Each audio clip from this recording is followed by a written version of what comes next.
Здравствуйте, уважаемые любители настольного тенниса. С вами я, Максим Черепнин, и мы продолжим разговор о шипах. Сегодня мы поговорим о такой накладке, как Гиппельштурм. Я принимал, можно сказать, как тестер участие даже в разработке этой накладки, играл в тестовой версии. Очень мне понравилась эта накладка, я продолжаю ей играть. В чем ее отличие от других накладок, допустим, от Варана, которым я играю. Во-первых, это средние шипы, и они идут на губке 1,8, потому что если поставить губку 2,0, то получается они будут очень высокие, что запрещено правилами определенно до 4 мм, я не могу точно сказать. Поэтому они идут на губочке 1,8, это максимально, и потом идут ниже. Меня, естественно, интересует 1,8, так как играю в атаке, нужна скорость. Сцеп у них гораздо меньше, чем у Варана. Соответственно, очень удобно делать вперед движение, навстречу топ-спину, навстречу врагу, навстречу топ-спину. Также это позволяет при сильных топ-спинах применять просто,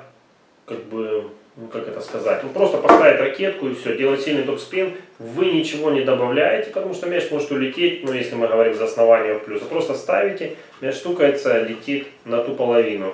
Сейчас, я думаю, на видео, в некоторых фрагментах вы видите, что я просто ставлю, я ничего не добавляю. Понятно, что они играют, когда на них идет топ-спин и когда идет атака этими шипами. Итак, разберем, когда идет топ-спин. Когда идет топ-спин, здесь просто блок, просто вперед, и там навстречу летит довольно низкий мяч, который, чтобы поднять, надо завысить траекторию, или срезать, некоторые режут, если не успевают. Не то, что там идет прямо такой реверс, как от длинных шипов, нет.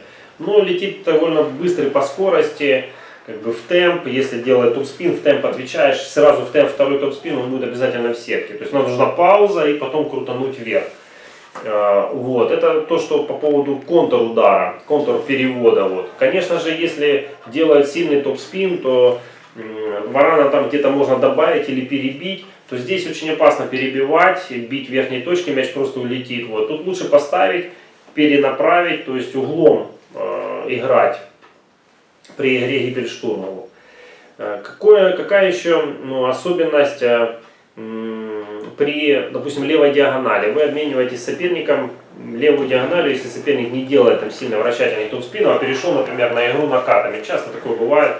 Потому что делаешь топ-спин, вставляешь Гиппельштурмом и попробуй еще вышкребись. А так делаешь накат, я, допустим, делаю накат в ответ. И как же выиграть очко? Здесь следует сказать, что при игре шипами, особенно слева, справа, не столь, я не встречал такую игру справа, но слева встречал и очень хорошо в эту игру играл. И я надеюсь, конечно же, так как шиповик и люблю шипы, что вернется к шипам Максим Николенко. Он играл с шипами слева, он очень много мне подсказал определенных нюансов игры. И я сам, играя матчи с ним, когда он играл шипами, было очень неприятно, честно говоря, в некоторых партиях я получал полный разгром, потому что он то ли подкручивал мяч, что и позволяет делать Гиппельштурм, то есть вы подкручиваете мяч и держите диагональ, и сопернику довольно комфортно, то ли ввинчивал, то есть открывал и бил. Здесь и играют и Гиппельштурм, и другие шипы среднего плана, когда вы бьете, мяч летит плоский, и сопернику, если он просто в темп, мяч свалится, надо открыть ракетку.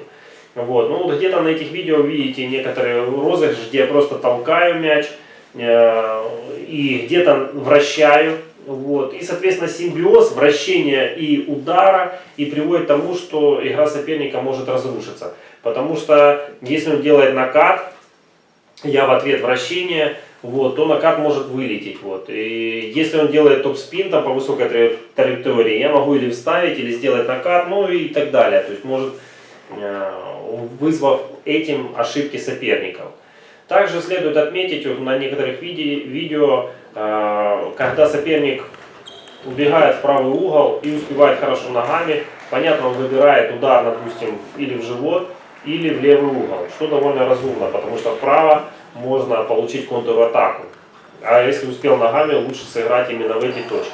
Понятно, если идет топ-спин со всей силы, то тут никакие там ни шипы, ни гладкие не помогут. Но если вы угадали направление и приготовились к этому удару, то довольно перевод просто поставить ракетку под углом, то есть мяч стукает и летит в левый угол. Очень сложно отразить, потому что там летит так низко и быстро, что кроме срезки, честно говоря, я не помню, срезки баллона, свечи, как выбраться с этой позиции сопернику. Соответственно, понятно, уже надо готовить потом атаку справа, потому что там будет пассивный мяч. И вот некоторые на видео розыгрыши вы видели. Что еще можно? Можно при слабом зависном топ-спине сыграть быстрый накат налево, тоже с полным захватом инициативы. И снова только подрезкой или свечами, открутками может удержаться соперник, как-то удержать позицию, но уже идет с полным вашим преимуществом. Вот тут такие вот нюансы, которые вы и видите и в игре.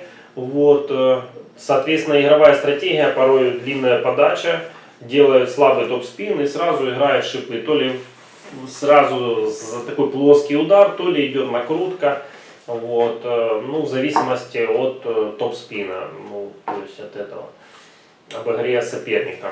Вот такие вот это шипы, довольно интересные. Если в этом рассказе и в этих видео вы где-то заметили, что чем-то вам хочется попробовать такую игру и чувствуете, что довольно интересно, нравятся те игровые позиции, которые создаются после игры этими шипами, то пробуйте, экспериментируйте. Гиппельштурм довольно интересная находка. Средние шипы с довольно приличной скоростью и довольно такие коварные для соперника. На этом все. Дорогие друзья, увидимся в следующих видео. Играйте в настольный теннис.